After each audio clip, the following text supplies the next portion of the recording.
Hello everybody, we are Valeria Gil, Sofia Ola, and myself, Isabel Raquel.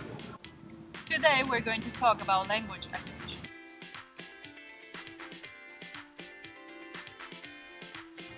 First, we have first language acquisition, which is the process of unconscious learning of one's native tongue or tongues in case of bilinguals. This process takes place during the first 6 and 7 years of life, and its characteristics are 1. It is instinctive. 2. It is very quick. 3. It is very complete.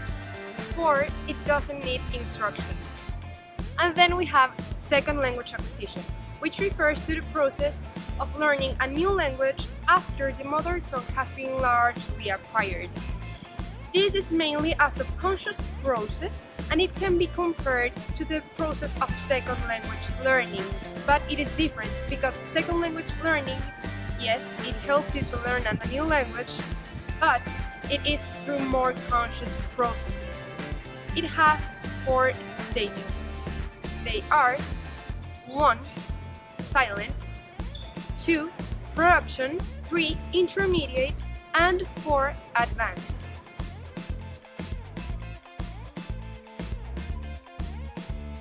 The first theory is the innateness hypothesis. It was presented by the linguist Noam Chomsky during the 1950s. The innateness hypothesis is the theory that children's brains are somehow programmed to learn language. According to Chomsky, this is possible because of the ideas he introduced as the language acquisition device, also known as LAD, and the universal grammar, or UG. Chomsky explained that in order for a kid to acquire a language, he or she must be born with a set of language learning tools, which is called the language acquisition device. This means that the LAD is a hypothetical tool within human brains that helps children rapidly learn and understand language. However, later on, Chomsky proposed the concept of universal grammar. According to this linguist, for a child to acquire a language, or ILED, sufficient innate language knowledge is needed. He called this knowledge of the fundamental organizing principles of grammar universal grammar, or UG. This is based on the idea that all languages have the same ancestor and that the grammars of all natural languages share the basic aspects of grammar, such as the syntax. With the innateness hypothesis, Chomsky came to the conclusion that the only way children can acquire language is if they are born with the knowledge of UG and with the LAD. Although it is still not accepted as a fact, this theory has stayed resilient during the years, and it is one of the strongest ones about language acquisition. There are many theories on this subject, but Chomsky's has been the greatest. It changed the image that linguists had of language acquisition, and it will never be the same. This was the innateness hypothesis. The second theory is called poverty of the stimulus, and it was introduced and championed by Noam Chomsky in his work Rules and Representations in 1980. Poverty of the stimulus is the argument that the linguistic input received by young children is in itself insufficient to explain their detailed knowledge of their first language. So people must be born with an innate ability to learn a language. In other words, human language cannot be learned by young children with what information they're given, unless they already have an innate knowledge of language. Plato's problem. POS is closely related to what Chomsky calls Plato's problem. It traces back to Meno, a Socratic dialogue.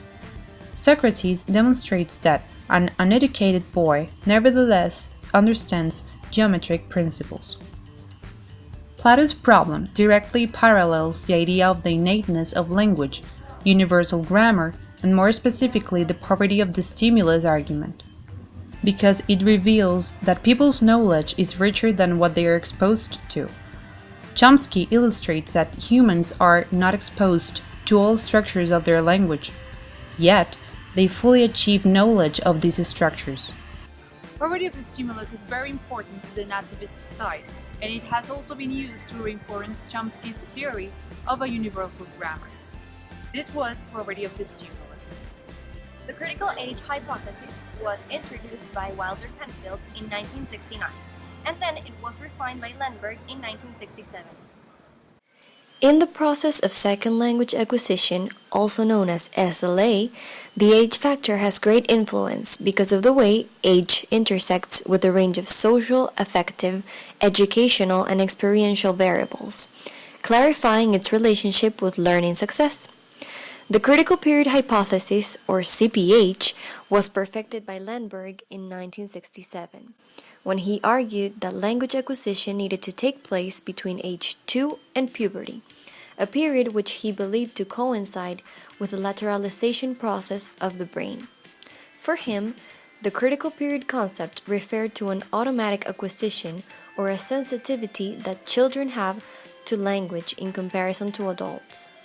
There is a popular belief that children as second language learners are superior to adults because the younger learner acquires knowledge, in this case language, much quicker and tend to get better results.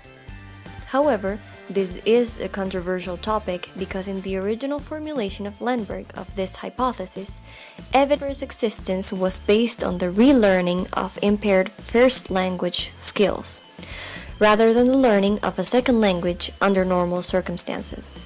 Also, a closer examination of the ways in which age combines with other variables reveals a more complex picture, with both favorable and unfavorable age-related differences being associated with early and late starting second language learners. This hypothesis is important when it comes to second language acquisition. It can help people start teaching and learning the second language at the right age to get out its full potential. This was the critical age hypothesis.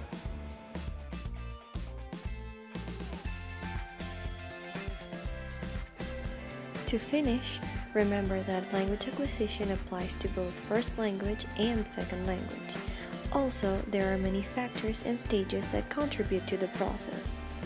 The three main theories of language acquisition could help create methods to know when and how it is best to teach a new language. And with that said, thank you for watching our video. We hope you've liked it and we'll see you in class. Bye! The first theory is the native The second theory. Later. Ok, vale, agáchate más todavía. Solo se le ve la frente. 3, 2. and it is recognized as one of the most... ¿Qué te pasa?